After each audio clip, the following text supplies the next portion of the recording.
S'il vous plaît, pourriez-vous vous asseoir? S'il vous plaît.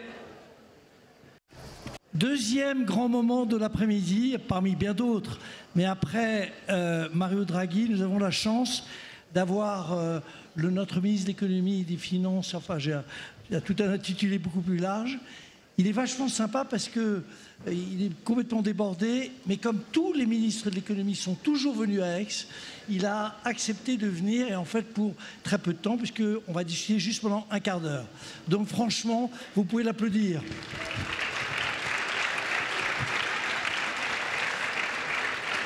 Alors comme on a très peu de temps, je vais lui poser trois, quatre questions qui sont très simples. La première, c'est évidemment de lui demander ce qu'il ressent, ce qu'il pense de la situation économique mondiale, européenne et française. Et puis on parlera de souveraineté après et de politique de défense. Merci Jean-Hervé, je suis ravi de vous retrouver tous. Vous savez que j'ai été nommé le 23 décembre et avant, l'essentiel de mon année se passait à préparer les journées d'Aix. À y passer 3 jours, en profiter vraiment, donc vous avez bien de la chance. Et ensuite à recommencer. Quelle est la situation d'ensemble et qu'est-ce qu'on voit quand on arrive, comme moi, juste avant l'intronisation du président Trump à la Maison-Blanche? En fait, imaginez le monde comme une cour de récréation où tout le monde joue à la marelle avec des surveillants et en respectant les règles. Et il y a 3 caïds qui arrivent et qui ne respectent plus aucune règle, qui font tomber les tables de jeu, qui bousculent les enfants qui jouaient sagement. C'est le monde de prédateurs qui est décrit par tout le monde, mais c'est exactement ça qui se passe. Et donc en réalité, nous sommes attaqués sur tous les fronts. Nous sommes attaqués sur le plan militaire. Ça, c'est l'Ukraine, ça dure depuis 3 ans. Et cette attaque, en fait, elle touche l'Europe. Nous sommes attaqués sur le plan industriel par la Chine, qui a envie de conquérir l'industrie du monde. Vous savez tout ça. Et nous sommes attaqués sur beaucoup de fronts par les États-Unis d'Amérique. Donc souvent, les gens me disent, mais comment ça se fait que vous soyez comme ça bousculés? Oui, nous sommes bousculés parce que nous respections les règles du jeu. Et maintenant, on est dans un monde où il n'y a plus de règles du jeu. Donc on s'adapte et on s'adapte en fait assez vite. Et si j'arrive à la question posée par Jean-Hervé, il faut quand même qu'on rétablisse un certain nombre d'équilibres. Alors sur l'équilibre militaire, on voit que c'est extraordinairement compliqué, long. L'Europe fait tout ce qu'il faut pour soutenir l'Ukraine. Les États-Unis aussi, avec de temps en temps des... Voilà. Bon, enfin, ce n'est pas le sujet dont on va parler aujourd'hui. Vis-à-vis des États-Unis d'Amérique, il faut absolument qu'on se remette à l'équilibre. Alors, l'équilibre, c'est déjà de recentrer le débat sur un plus petit nombre de sujets. La première réunion que j'ai eue avec Scott Bessent, mon homologue, il voulait qu'on supprime la TVA, qu'on supprime les barrières non tarifaires, qu'on supprime tout un tas de taxes dédiées et par ailleurs qu'on subisse des tarifs de 20%. On a quand même réussi à dégager un certain nombre de sujets dans le cadre de négociations dont je vous passe les détails parce qu'on n'a pas beaucoup de temps. On est aujourd'hui réduit essentiellement à la question des tarifs, mais c'est évidemment une question qui est tout à fait centrale. Je pense que sur les autres éléments, on a réussi à retrouver un espace de jeu à peu près convenable. Et sur les tarifs, c'est possiblement en train de se jouer ce week-end, puisqu'une délégation de la Commission est à Washington, et j'espère qu'on aura un accord ce week-end. Et sinon, il faudra sans doute que l'Europe fasse preuve de plus de vigueur dans la réponse pour rétablir l'équilibre. Et enfin, le troisième sujet, qui est connexe, mais quand même qui est celui de la Chine et de notre industrie.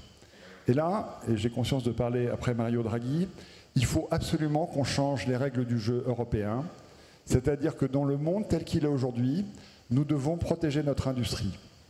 Nous l'avons fait en commençant à ériger des barrières douanières. Et oui, l'Europe érige maintenant des barrières douanières et c'est indispensable. Et on l'a fait sur l'acier. Il faut renforcer ces barrières.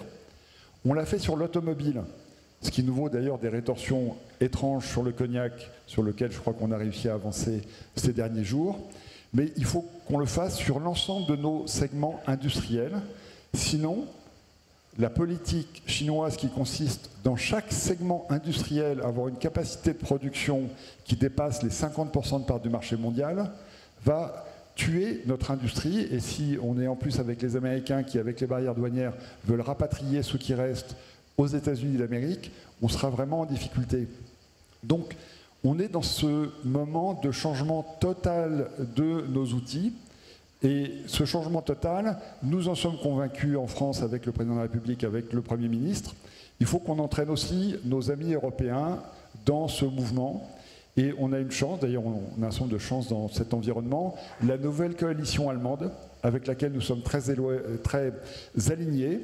Et pour tout vous dire, dans une semaine, je vais passer une journée entière à Berlin pour trouver un agenda politique très dynamique avec mon homologue Lars Klingbeil, qui est aussi le patron du SPD, qui est ministre des Finances, et avec Katharina Reiche, qui est ministre de l'économie et de l'industrie. Et il faut qu'en Europe, on porte cet agenda de transformation. Alors si on réussit à faire tout ça, l'Europe, la France et les sociétés européennes résistent bien. On reste en croissance, mais à chaque fois qu'on révise la croissance, vous voyez que ces derniers mois, ça a été plutôt à la baisse. Le chômage résiste, mais malheureusement, il augmente un peu. Donc il y a vraiment urgence à rétablir ces protections au niveau international. Dernier point, c'est critique de rétablir notre équilibre budgétaire.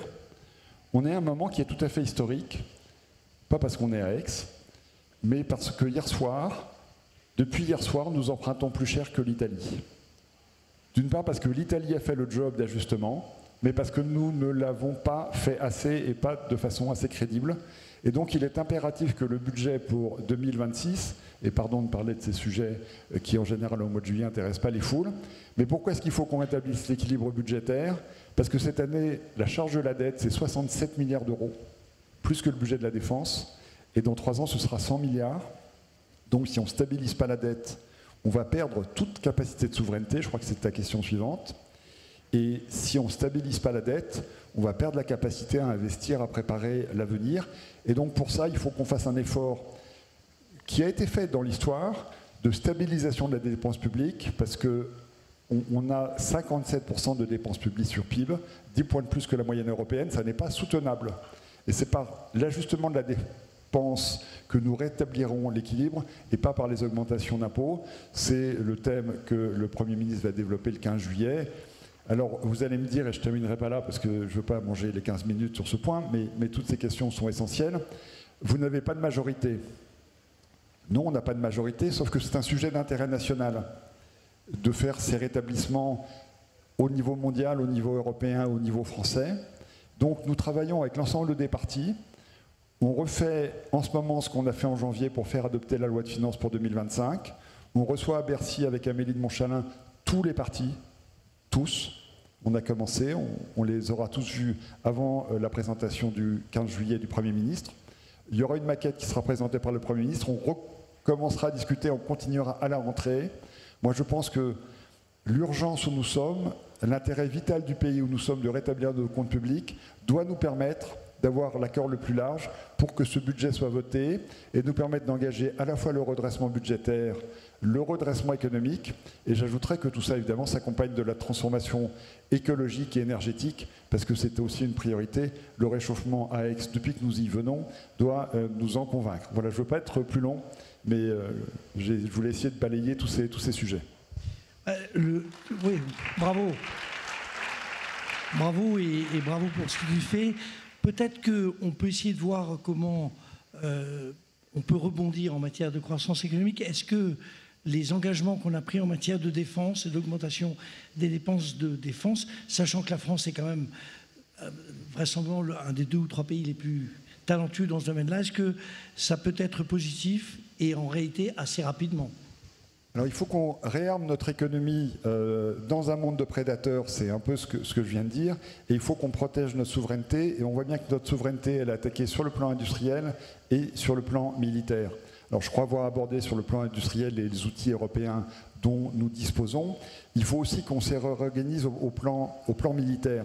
Alors je voudrais d'abord dire que ce qui s'est passé la semaine dernière à La Haye est important. Les Américains ont expliqué très clairement que l'incertitude stratégique faisait partie de leur démarche et que sans cette incertitude stratégique qui nous a fait douter qu'ils soient encore à l'ouest au plan géographique, nous avait poussé à nous ajuster budgétairement et à prendre l'engagement d'augmenter notre effort de défense. Mais les Américains ont réaffirmé leur engagement dans l'OTAN, ils réaffirment leur soutien à l'Ukraine Et cette alliance stratégique avec les États-Unis d'Amérique, elle s'exerce dans le dialogue que nous avons dans beaucoup d'endroits du monde où c'est compliqué, je ne veux pas aller plus loin. Malgré tout, nous avons l'obligation de développer notre propre souveraineté, parce que les Américains ne vont pas l'assurer tout seuls. Et là, il y a eu un mouvement extrêmement important quand l'Union européenne a décidé son programme de réarmement. Ça a été décidé à l'unanimité des 27.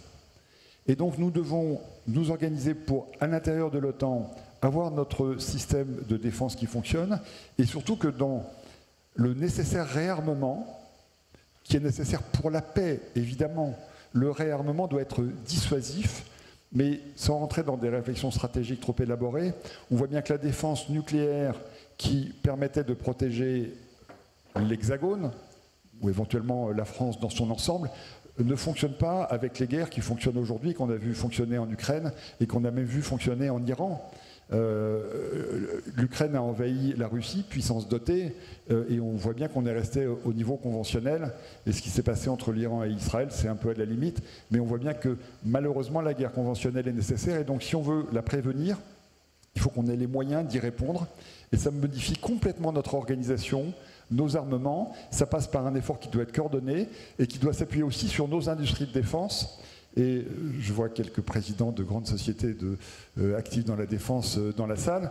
Ça veut dire que toutes nos sociétés doivent s'européaniser dans leur fonctionnement, dans leur implantation géographique et dans l'équipement des armées. On ne va pas pouvoir se défendre avec la France qui a un Rafale indépendant et des pays qui ont un F-35 dont les Américains ont la clé. Parce qu'il faut bien voir, avec tout ce que je viens de dire sur les États-Unis d'Amérique, mais c'est quand même pas nous, c'est que les armes qu'ils nous vendent, on ne peut les utiliser que s'ils sont d'accord. En termes de souveraineté, c'est pas ça. Donc, il y a un grand nombre de bascules que nous devons faire pour établir vraiment notre souveraineté dans tous les domaines. La bonne nouvelle, c'est que maintenant, il y a une conscience européenne de cela. Je terminerai ce point en racontant le comité ECOFIN européen qui a eu lieu à Varsovie et qui a eu deux particularités intéressantes. D'abord, nous retrouvons le lien avec nos grands alliés historiques qui ne sont pas dans l'Union européenne. Je veux parler de la Grande-Bretagne, où d'ailleurs nous nous rendons en visite d'État la semaine prochaine, et de la Norvège. Et comme j'ai dit à mon homologue britannique quand je l'ai revu lors d'un G20, là, dans les périodes difficiles, la France et la Grande-Bretagne se retrouvent ensemble, mais c'est aussi assez rassurant et on resserre les rangs entre Européens.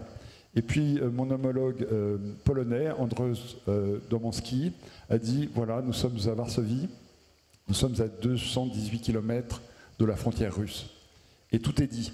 Donc nous sommes dans ce monde nouveau que je regarde positivement parce que ça va nous obliger à traiter les sujets qu'on n'a pas voulu regarder au cours des dernières années et sur lesquels nous avons toute capacité à y répondre. Et si tu as une dernière question, j'y réponds. Oui, et sinon, dernière question, puis ça fait le lien d'une certaine manière avec Mario Draghi. Est-ce qu'on peut espérer, notamment sur le financement de la défense, il y a ce programme qui s'appelle FACE, mais sur d'autres sujets, qu'il y ait la même opération qu'il y a eu après la Covid, c'est-à-dire une mutualisation de la dette et au fond une manière nouvelle de traiter des sujets financiers en Europe? Alors je ferai une réponse prudente. Il y a un programme européen qui s'appelle FACE qui va lever 150 milliards d'euros pour financer l'armement de l'Europe. Bon, cela dit, il ne faut pas se cacher que la dette européenne ou française, c'est toujours de la dette. Et j'ai dit précédemment que je voulais qu'on stabilise la dette. Donc, ce n'est pas forcément une solution pour nous. Mais on aura l'occasion de parler du financement français et de l'effort de défense. Moi, ce que je veux dire, de façon peut-être plus générale, c'est qu'en fait, je trouve que cet environnement, il est incroyablement positif pour l'Europe et donc pour la France. Pourquoi? Parce que, d'abord, tout ça est extrêmement motivant, va entraîner des investissements, le développement d'entreprises qui sont parmi nos plus belles entreprises. Et puis surtout, je vois l'Europe dans le monde, et on a beaucoup voyagé avec le président de la République ces derniers mois, parce que l'équilibre aussi des relations et des amitiés dans le monde se modifie. Et tous les pays qui ne sont pas les trois caïds dont j'ai parlé tout à l'heure ont envie de resserrer les liens. Et tous ces pays où nous sommes allés, dont certains ont une épargne abondante, j'étais déjà 3 fois à Abu Dhabi, une fois à Singapour, se disent que l'Europe est l'endroit dans le monde où on peut investir. Parce que si on regarde les choses en miroir, nous sommes des États de droit, nous sommes des États où la règle est respectée, nous sommes des États profondément démocratiques, nous sommes le premier marché du monde, nous sommes l'endroit où un investisseur doit investir s'il réfléchit où mettre ses fonds dans le monde, et c'est cela que vont faire de plus en plus, pour autant qu'on réussisse à les convaincre, les différents pays. Et croyez-moi, ce discours, on l'entend quand on va dans ces pays, quand on voit que même le Canada, qui est un peu éloigné géographiquement, même s'il est proche politiquement, veut nous rejoindre dans nos efforts d'armement, je me dis que la capacité d'attraction de l'Europe, on ne doit pas la mésestimer. C'est ça qui va nous permettre d'avancer, c'est ça qui va nous permettre de parachever le projet européen et de mettre en œuvre le rapport que mon prédécesseur a sans doute rappelé quand il était à la tribune. Donc, message d'optimisme, il faut être positif, c'est comme ça qu'on va y arriver, et on va y arriver au bénéfice de tous. Alors, vous pouvez applaudir pour deux raisons. La première, c'est quand même super d'avoir de l'optimisme et d'avoir un discours aussi punchy. Et la seconde, c'est qu'on a tout dit, il a dit beaucoup de choses en 16 minutes.